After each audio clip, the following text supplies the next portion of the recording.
Welcome to the show discussing problems and issues of health with Dr. Alcena. For this segment of the show, I'm going to continue to talk about cirrhosis of the liver. When I left off last week, I was talking about some of the complications of cirrhosis, and I'm going to continue this discussion in this segment. Now, cirrhosis of the liver is quite common. More than 500 million folks across the world suffer from that. And in this country, 5.5 million people have cirrhosis of the liver. About 25,000 people die every year from cirrhosis of the liver. It's a very serious problem. This is the liver right here. And the complication that I want to talk about in this segment has to do with the esophagus as well. One of the most terrible things that happen in cirrhosis of the liver is bleeding. And the bleeding can occur for a multitude of reasons, as I began to talk about last week. Part of it is because the liver is so damaged, it is not able to produce the coagulation factors in sufficient quantity, making it very easy for one to bleed spontaneously, or God forbid there's trauma or a surgery or whatever, which means that the prothrombin time and the partial thromboplastin time are likely to become elevated, keeping in mind that all the coagulation factors except one are produced inside the liver. The one that's not produced inside the liver is factor 8, which is produced in the wall of the large vessels in the human body. So when the liver is too sick, it basically cannot produce these things in sufficient quantity, and that causes a coagulopathy, meaning that these things are too low. Too high. The level of the prothrombin time is high. The level of the partial thromboplastin is too high because the quantity is too low in the liver. Okay? So when we measure them, the level is too high, but because the quantity inside the liver is too low. The other problem, of course, is platelet. Platelet is very important in preventing bleeding in any set of circumstances. Now, because of cirrhosis of the liver, the platelet is likely to be low for several reasons. Number one, the liver itself is secreting a series of products called glycoprotein that it normally will be able to get rid of. Can't do so because it's too sick. Those products then coat the platelets, and then the spleen and other mononuclear cells inside the body read them as a foreign substance and take them out like scavengers. So that causes the platelet to be low. So that's the quantity of the platelet is low that way. The next problem that likely to happen is portal hypertension resulting in hypersplenism, an enlarged spleen. That occurs because the liver is so scarred down and so damaged, there's an obstruction in the circulation of the liver.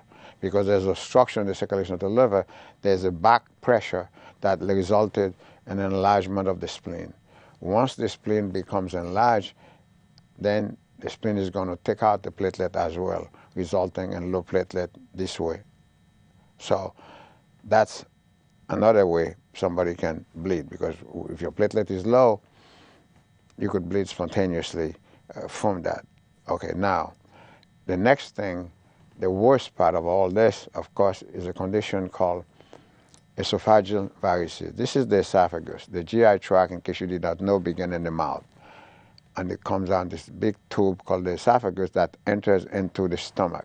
This is when we chew food, we swallow it. When we drink water, liquid, we swallow it, it goes down that tube. Now, what are the varices? The varices are neovascularization, new vessels. New vessels that are developed superficially in the wall of the esophagus. How does that happen? That happens because, again, the obstruction inside the circulation of the liver results in elevated portal pressure, which then causes the body, in an attempt to bypass the obstruction that's occurring inside the liver, to produce new blood vessels. Cannot produce them inside the liver because the liver is too scarred down. The next thing, of course, is the esophagus, the wall of it. Those little blood vessels develop on the wall of the esophagus. They are very superficial, and they bleed like nobody's business. And they can bleed at any moment. You don't know when it's going to happen. And then that bleeding can be massive. Can be massive. In fact, this is one of the worst things that can happen when somebody has cirrhosis of the liver. is bleeding. It's worse because the next terrible thing is when the liver is failing, you wind up with elevated ammonia level, which can lead to coma. I'm going to get into that. But before we get into that, that itself can precipitate this hepatic encephalopathy to develop. You say, well, how so? Well, when one bleeds here, the blood has to go through the GI tract, find its way in the large bowel. The large bowel is loaded with billions of bacteria. And the bacteria, they have many roles to play in the human body. Amongst them, of course, is to break down the product that's inside the blood, which is basically protein, etc. Well, as I mentioned in previous shows, the ammonia pathway begins in the colon through the action of the bacteria that's in the colon. And and that's because when we eat protein, or the protein get into our system through the GI tract in other ways, like by way of the blood, they settle in the colon. The bacteria work on that to break them down. Then you begin to produce ammonia. The ammonia wind up back toward the liver. The liver ordinarily, the job of the liver in this setting is to take that ammonia, process it into amino acid for us to produce protein. Can't do so because it's too sick. But I'll get to that in a minute. So now you have blood that's going down. The blood is going to settle in the colon because it has to come out somewhere. It has to come out of the rectum. Well, while it's sitting there, the bacteria is breaking the proteins that's in the blood down, releasing ammonia. So that's making the whole situation worse. And the bleeding is intermittent. And sometimes when it occurs, it is a very difficult thing to make it stop. You have no idea the concoction of stuff that we use. I know when I was in training, to try to increase the pressure inside the esophagus with balloon. We're sitting there as interns and residents pumping this stuff all night long to try to inflate this balloon so as to raise the pressure in the balloon to compress these vessels to stop them from bleeding. In the meantime, the patient is vomiting like crazy. You have blood all over the place. Of all the terrible thing, hard work we had to do as intern, this was one of the hardest. Having to sit there holding the stupid balloon and pumping it all night long when the patient is vomiting blood all over the place. And I'm not exaggerating. Your uniform is filled with blood, and then call the GI tract. They can't do anything because they can't see anything. Even if they were to put the scope down there, there's so much blood, they really cannot see anything to try to suck it out, to try to cauterize that. They eventually, sometimes they try, depending on the extent of the bleeding. If it's not too excessive, they will go in there and try to cauterize it with a cautery and try to get the stuff to stop bleeding, okay? So, and this is terrible stuff. So esophageal virus is a very bad situation. It's a bad clinical setting whereby people are really bleeding like crazy, really bleeding profusely. So esophageal viruses, therefore, is a very bad clinical situation. Very bad clinical situation, esophageal viruses. So, and this is the esophagus right here. Right here, this is where the vessel will grow. The vessels are growing artificially in the wall of this esophagus right here. And every now and again they rupture. And when somebody has cirrhosis of the liver, you're managing them, you're doing the best you can, you transfuse them with blood, and then you raise the red blood cell level. 2-3 weeks later they come back, it's dropping again because they are bleeding.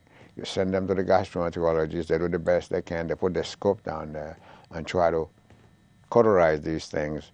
They do the best they can.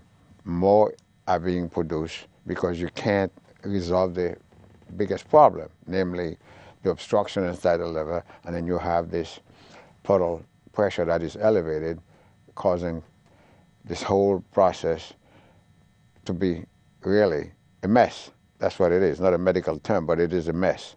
So your liver is precious. All the organs in the body are precious. But some organ you could live without, but you can't live without the liver.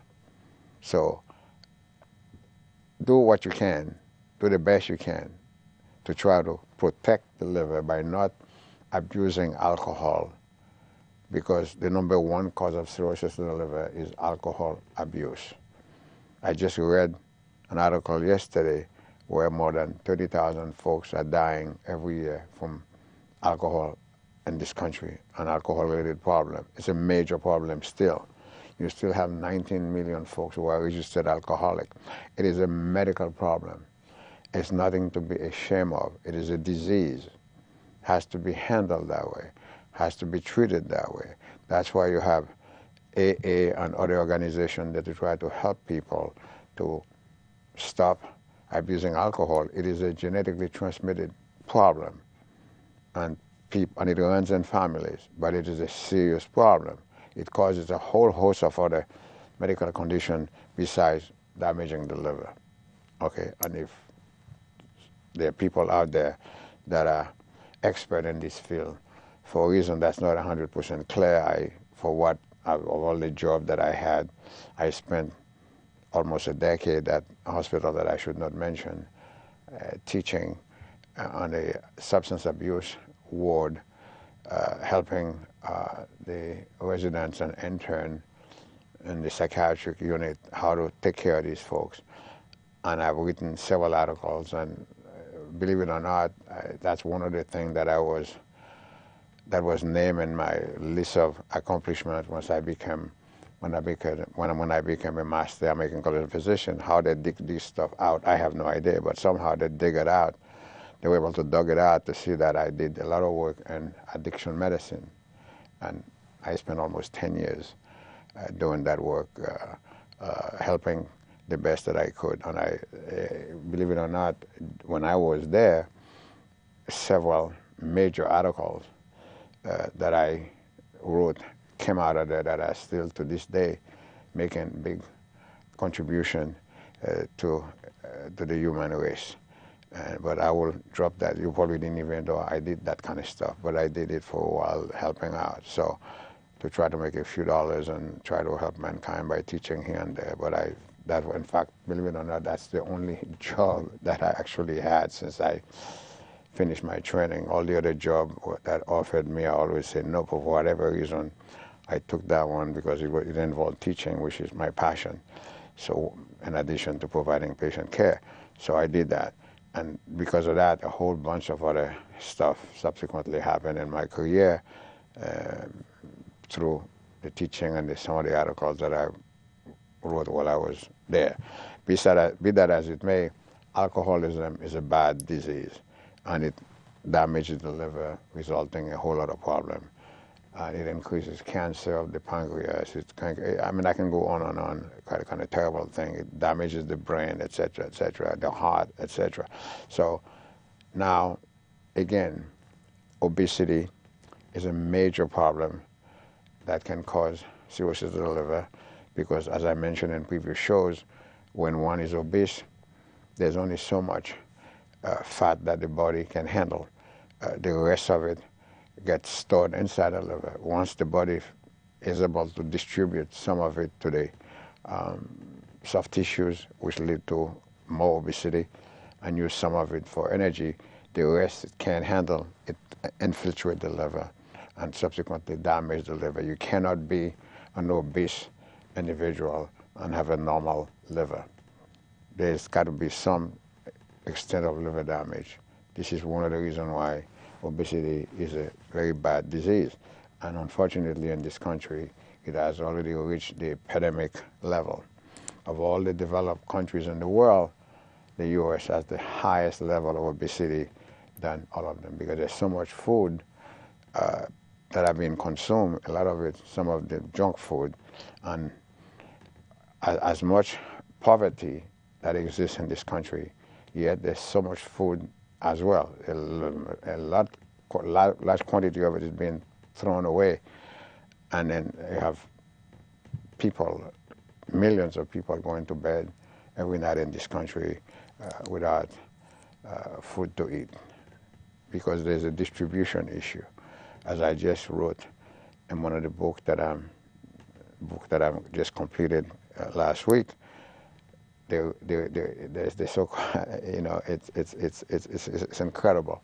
But I wrote it in a book that's going to come out early next year. I discuss what's called the status syndrome, which is the rich and they have too much, and they have nots, and the poor have nothing, or not enough or nothing. I mentioned that in this book that's going to come out next year. So, and who best to talk about hunger and poverty than me?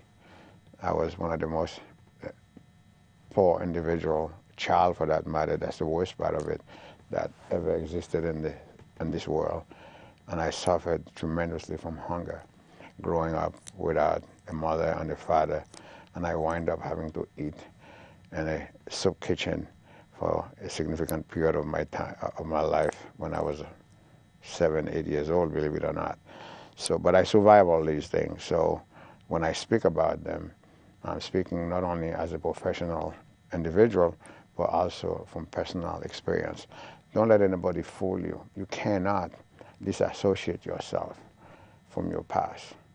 Anybody who tried to do that, they need some help, mental help, because you can't.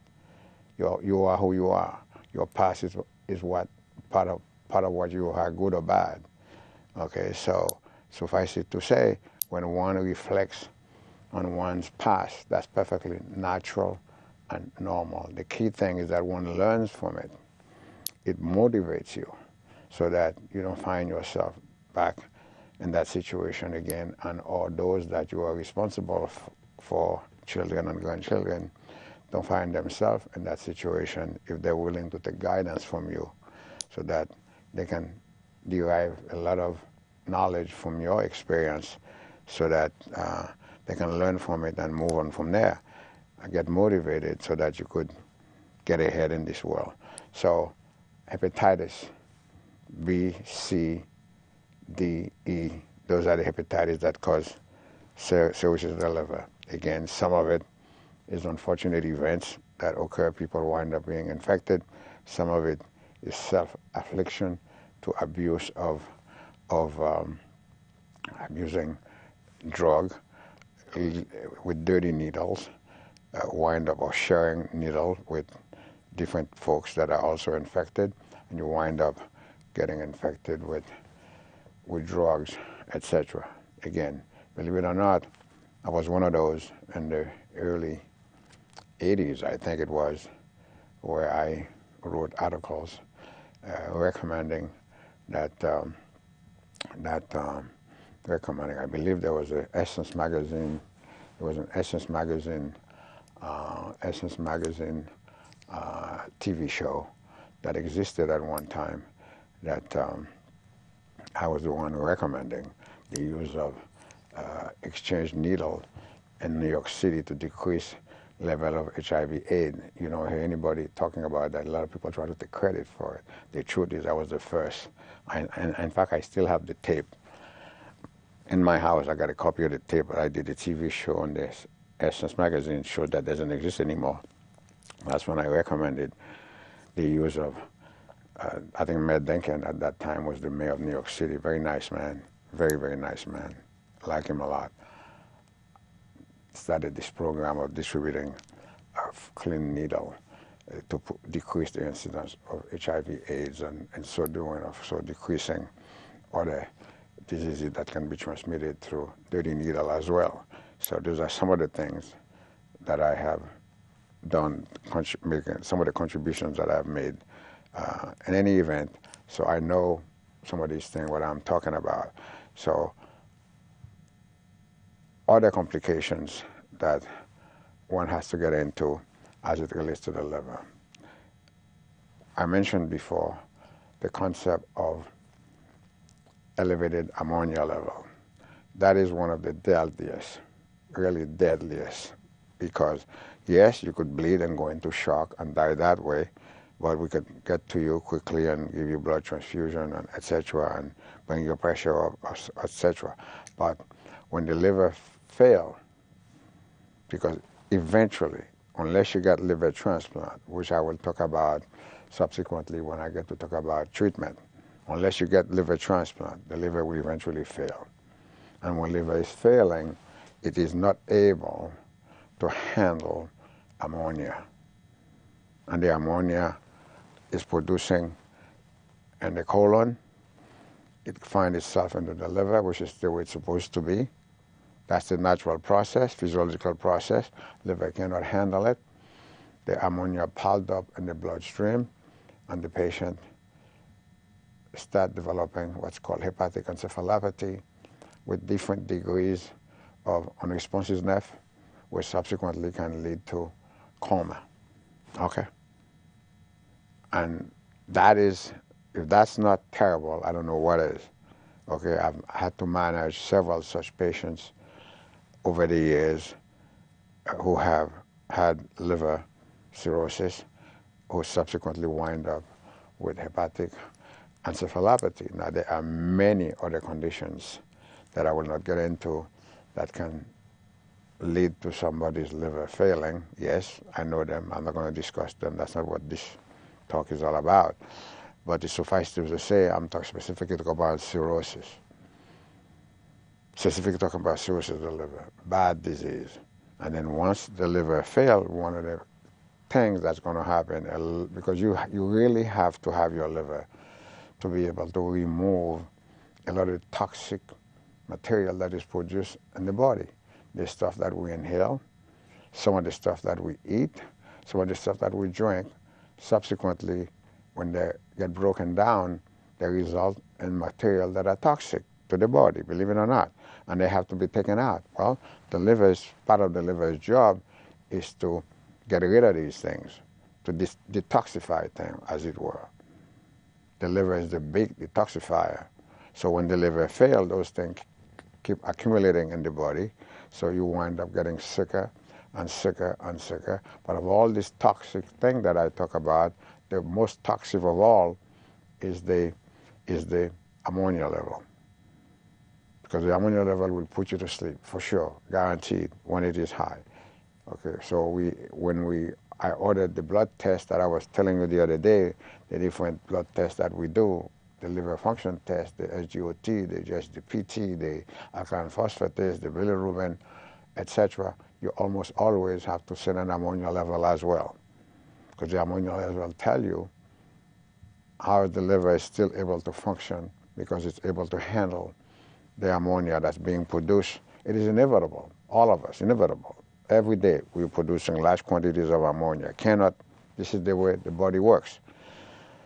Okay, people don't understand that the bacteria that are in the bowel are not there for unknown reason. They're there including in our good health as well. There's a vitamin called vitamin K. This is another important aspect that I should mention. The vitamin K, 10% of it is produced by the action of bacteria in the colon. We take the rest of the vitamin K in the food that we eat.